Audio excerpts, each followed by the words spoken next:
Welcome to Beyond the Call, where history, leadership, and heroism come alive. Today's story explores Staff Sergeant Ysmael Reyes Villegas at the Villa Verde Trail in 1945, a powerful account of courage and responsibility in combat. If you enjoy learning more about military history and extraordinary individuals, you can find more articles, podcasts, and resources at trackpads.com. Before we continue, I want to mention the Medal of Honor book series that accompanies this work.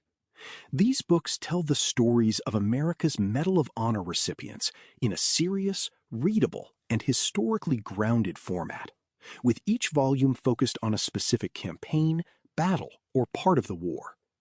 They are available in color paperback, Kindle ebook, and matching audiobook editions.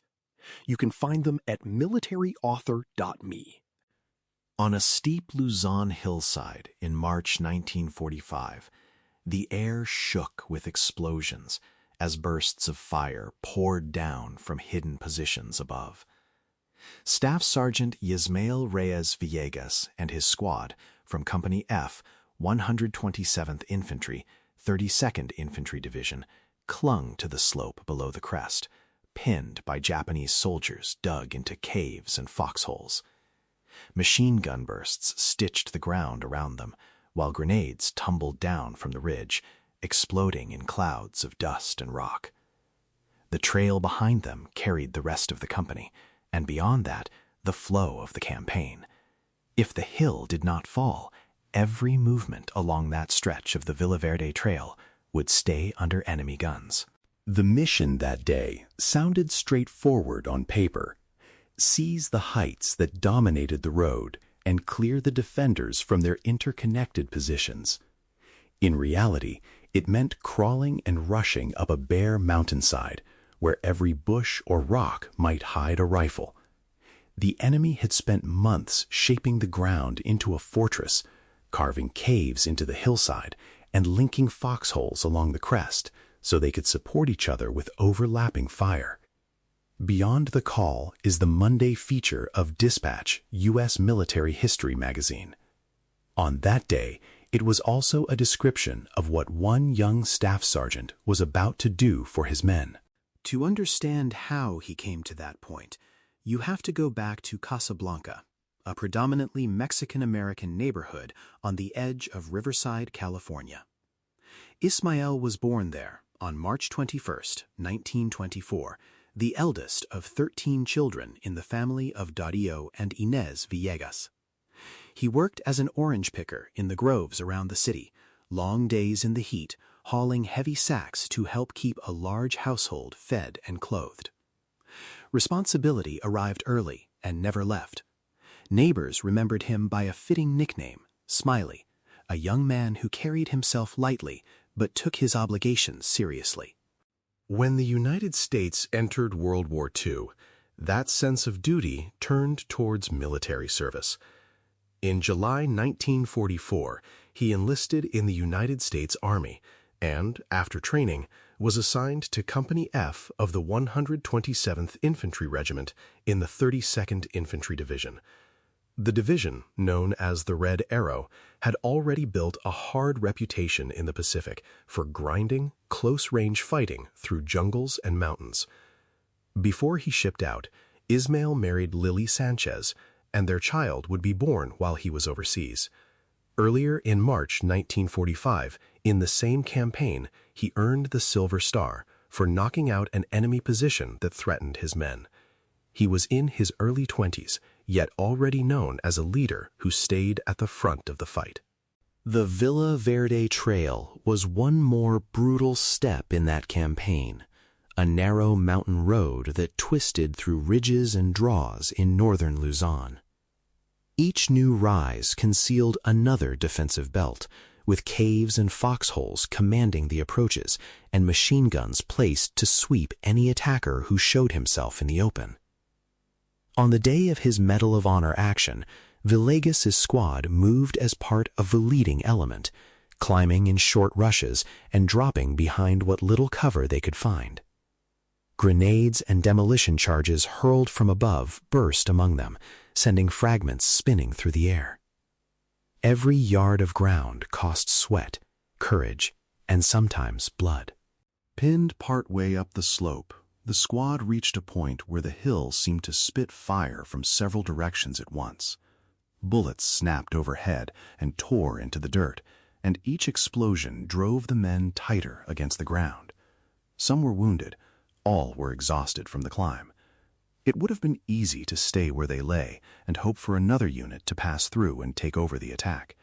Instead, Villegas crawled and dashed from soldier to soldier, checking on ammunition, pointing out bits of cover, and urging them to keep moving. One short sentence captured that moment. He would not let the attack die there. The foxholes on the crest formed a chain of small fortresses, each able to cover the ground around it and support the others. As long as they remained intact, no amount of bravery from the squad below could push the line forward very far. Villegas understood that someone had to break that chain, or the company would remain stuck on the exposed slope. So he shifted from directing the squad's slow advance to attacking the strongpoint himself. With a shout and complete disregard for the bullets kicking up dirt at his feet, he rose from cover and charged straight toward the nearest foxhole. It was a choice made in seconds. At point-blank range, he fired into that first foxhole and killed the defender, clearing a position that had helped pin his men. Before the enemy could react, he sprinted along the crest toward a second foxhole, crossing open ground where every step was under aimed fire.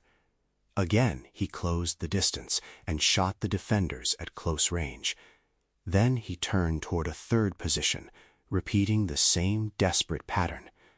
His squad watched as one enemy firing point after another fell silent under his assault. This was courage expressed as movement, again and again, into the heart of danger.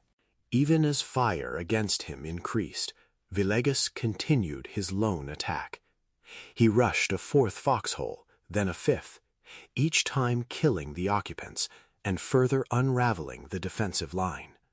With every position he destroyed, the volume of fire hitting the hillside eased just enough for his men to raise their heads and see what was happening above. By the time he set himself toward a sixth foxhole, he had already shattered the enemy's carefully prepared chain of fortifications on the crest. As he neared that last position, a burst of fire struck him, and he fell just short of the rim. His squad, stunned by his loss, surged forward over the ground he had cleared and swept the remaining defenders from the hill. The official Medal of Honor citation captures these events in words that are precise yet restrained. It speaks of an enemy strongly entrenched in connected caves and foxholes on commanding ground, language that names both the physical positions and the advantage they gave. It notes that he moved boldly from man to man through grenades, demolition charges, and heavy rifle and machine gun fire to bolster the spirit of his comrades. That line describes what it means to stand or crouch upright, where others must hug the ground, exposing yourself so you can see, direct, and encourage. The citation records each foxhole he charged and destroyed, counting them one by one. On paper, it is measured and formal, yet behind each phrase lies the reality of a young staff sergeant racing across bare rock into gunfire. When the citation uses the phrase conspicuous gallantry and intrepidity, it means that his courage was not a single impulse, but a sustained choice to attack at least 6 positions in a row. Each run from one foxhole to the next was another chance to turn back or seek cover, and each time he pressed forward instead.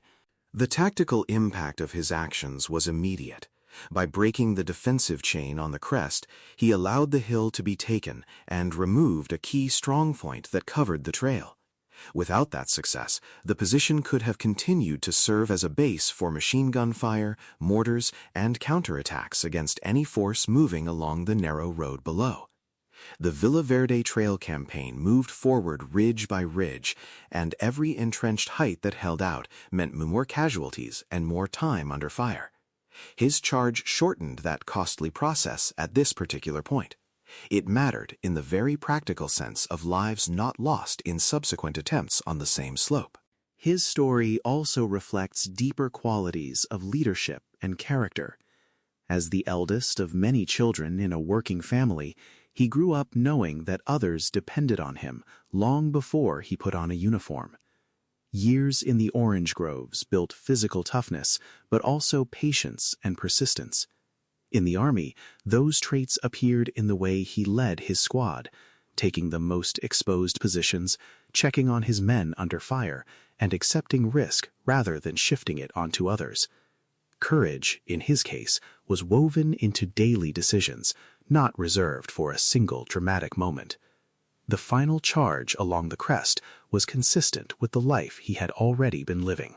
Staff Sergeant Villegas was killed in action on March 20th, 1945, one day before his 21st birthday.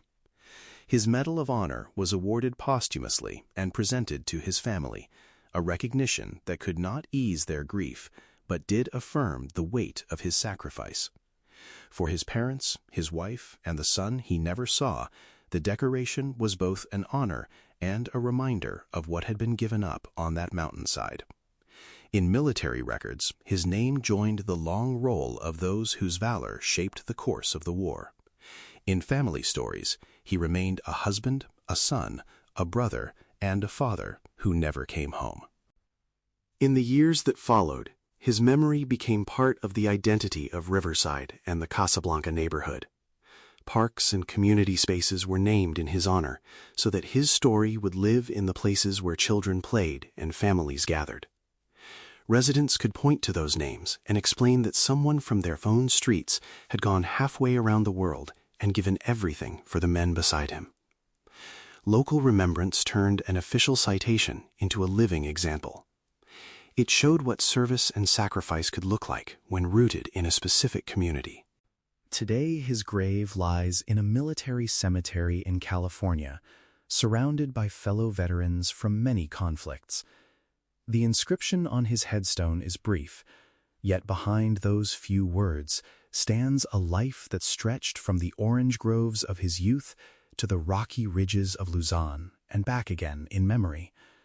For students of military history, for veterans, and for families who walk those rows of white stone, remembering Staff Sergeant Ysmael Reyes Villegas means seeing his story in full.